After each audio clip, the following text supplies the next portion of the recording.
Hello everyone, आप latest और बड़ी अपडेट थी। शिक्षा मित्रों को ये अपडेट जानना जरूरी है। जो सुप्रीम कोर्ट का 25 जुलाई 2017 को ऑर्डर आया था, उसे किस तरीके से गलत तरीके से लागू कर दिया गया।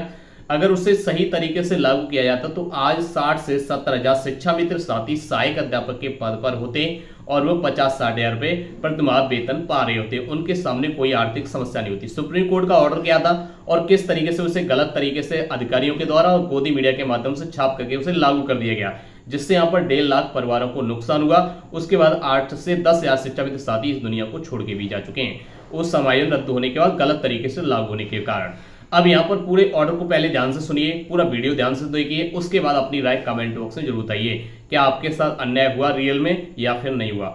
तो यहाँ पर हम सबसे पहले देखेंगे जिस तरीके से ऑर्डर आया था 25 जुलाई 2017 को, उसके बाद आकाशवाणी के द्वारा उस ऑर्डर पे किस तरीके से बताया गया था।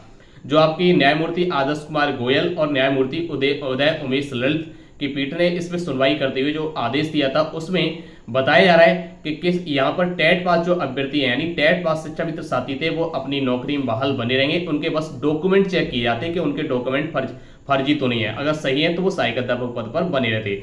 लेकिन जो नॉन टेट पास थे उनके लिए आदेश दिया गया था कि 2 साल के अंदर वो टेट पात्रता परीक्षा यानी शिक्षक पात्रता परीक्षा को वो पास कर लेते तो उन्हें सहायक अध्यापक पद पर बनाए रखना है। तब तक 18 नहीं 2 साल का मौका देना है और वो उसी पद पर कार्य करते रहेंगे। लेकिन 2 साल में वो अगर पास नहीं कर पाते तो उसके बाद उन्हें उस पद से हटा करके सरकार चाहे वहां पर रख सकती है। तो इसी ऑर्डर को यहाँ पर ध्यान से सुनिएगा, आकाशवाणी ने किस तरीके से बताया है। प्रदेश के 1,72,000 शिक्षा मित्रों को राहत देते हुए उन्हें नौकरी में बनाए रखने का फैसला लिया है, लेकिन अदालत ने कहा है कि इसके लिए उन्हें शिक्षक प्रवेश परीक्षा उत्तीर्ण करनी होगी। न्यायमूर्ति आदर्श कुमार गोयल और न्यायमूर्ति उदय उमेश ललित की पीठ ने शिक्षा मित्रों की याचिकाओं पर निर्णय सुनाते हुए कहा कि शिक्षा मित्रों को अब सहायक अध्यापक पद से नहीं हटाया जाएगा, लेकिन 2 साल के अंदर उन्हें टीईटी परीक्षा उत्तीर्ण करनी होगी।